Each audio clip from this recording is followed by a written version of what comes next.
Mr. Duncan was furious. What were you thinking, Connor? The mail run is supposed to be a slow, smooth train. It was never intended to be run at such dangerously high speeds. Look at this mess you've caused. It'll be a nightmare to deal with. I hope you're proud of yourself.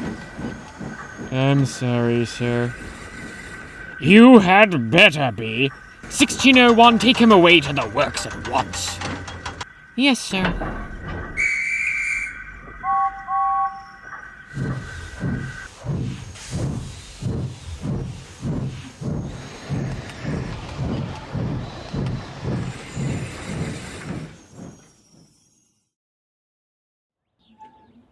A few weeks later, Connor returned to work good as new.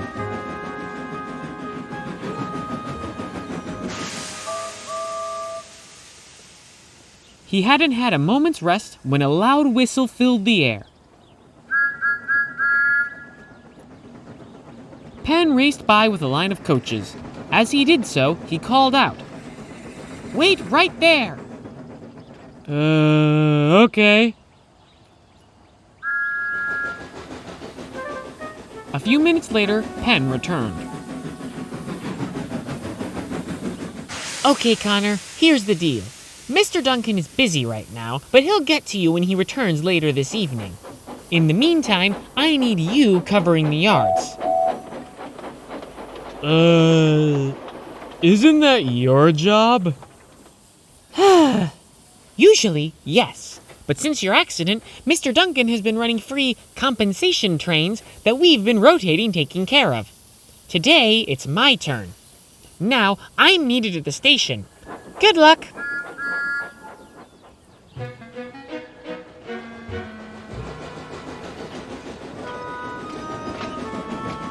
Later that evening, Connor was cleaning up the yard when Penn raced in.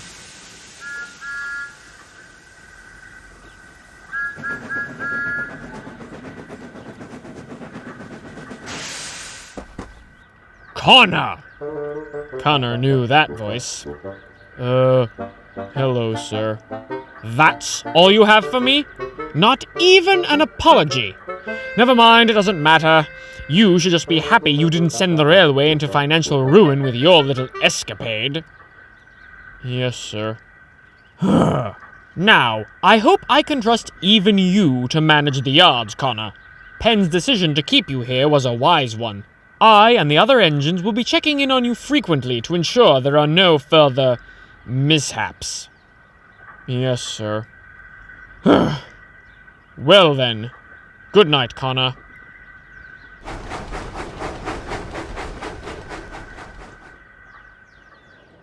Mr. Duncan was dumbfounded.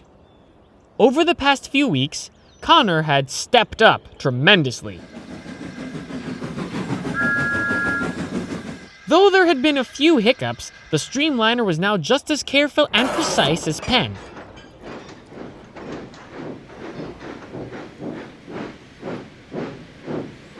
Though he hated to admit it, Mr. Duncan was impressed with Connor's turnaround. Connor's new work ethic had brightened atmosphere around the railway. Both business and the railway's reputation had never been better, though Mr. Duncan still refused to allow Connor back on mainline trains. Ultimately, however, Connor's return to mainline trains came sooner than anticipated. One night in early October, Connor had finished preparing the next morning's trains. A goods train for 1601, the local for 736, and the express for 5344.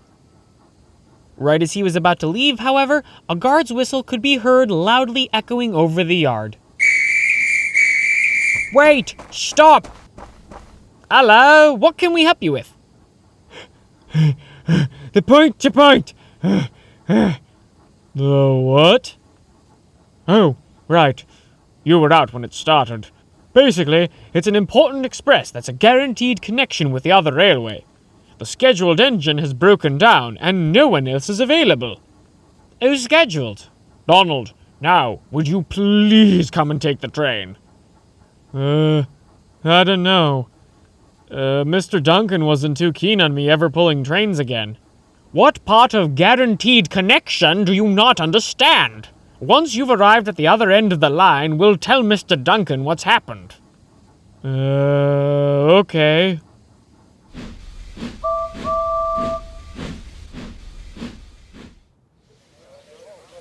Back at the station, the passengers were busy badgering the station master when Connor backed down on the train.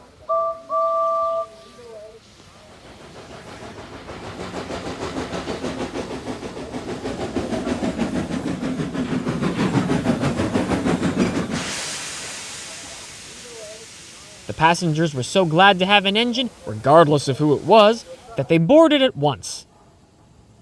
The guard, stunned, said, "All aboard?" and followed suit, blowing his whistle not long after. Connor breathed deeply and started off, carefully moving out of the station.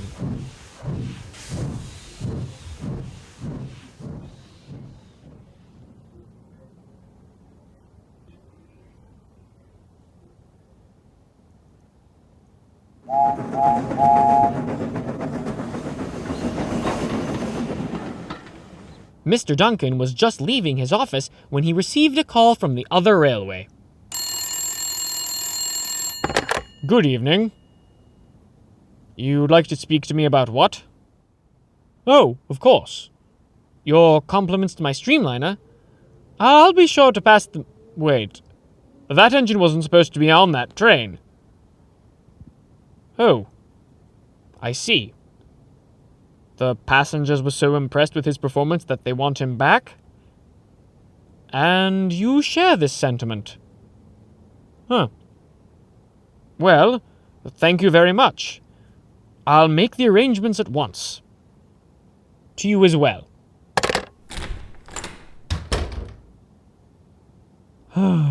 Well done, Connor. I'm very proud of you.